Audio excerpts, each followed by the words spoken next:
For the first part of number 11, you have to write out the chemical reaction first, and then we need to balance it. So these are all going to be ionic, so make sure you crisscross. So aluminum bromide, we know aluminum's Al, we know bromide is Br. You need to look on your periodic table. So based on your periodic table, aluminum has a +3 charge because it's in column 3. And that, because remember, it goes +1, +2, +3. Skip, -3, -2, -1. So bromine will have a -1. So when we crisscross those, we get Al, Br3. Do the same thing. Sodium has a +1. Hydroxide is on your purple reference sheet. So hydroxide is OH -1. Na is +1. OH is -1. So they cancel out just to be Na. I'm going to put the OH in parentheses because remember our polyatomics typically are. And that reacts to form aluminum hydroxide. So we already know that aluminum is +3 and hydroxide is -1. So we need to crisscross those. Al, OH, and the little 3 comes down. Lastly, sodium bromide. So sodium is +1, bromide is -1, so they cancel, so it's just NaBr.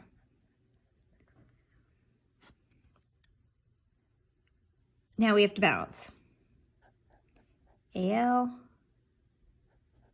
Br, Na. You can keep your OH together. So on our reactant side, we have 1 Al, 3 Brs, one of these and one of these. 1, 1, 1, and 3. If any of this is moving too fast and you need me to balance slower, just let me know and I'll record another video. So why don't we start at the bromines, because that's the aluminums are balanced, so let's start at bromine.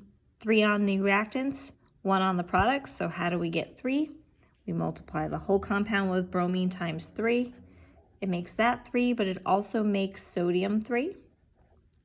So let's jump to the other side. How do you make sodium 3 over here? You've got to put a 3 out in front. It makes this 3, but it also makes your OH 3. But hey, that's how many we needed.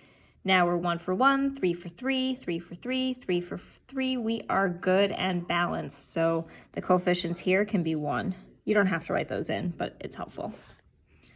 All right, so now that we have our balanced chemical reaction, now we can answer the problem. So how many moles of sodium bromide can be formed from 1.5 moles of aluminum bromide?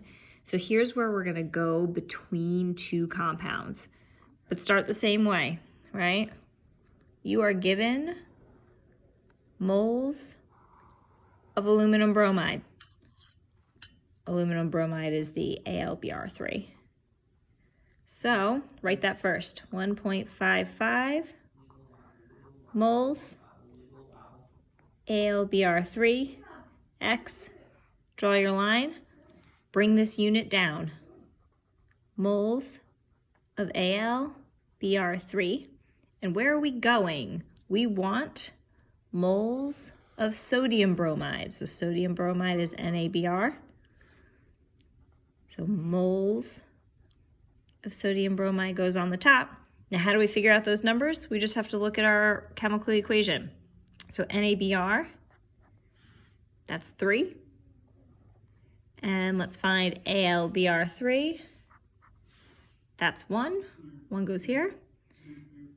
Moles of aluminum bromide cancel. We are left with moles of sodium bromide, which is what the problem wants.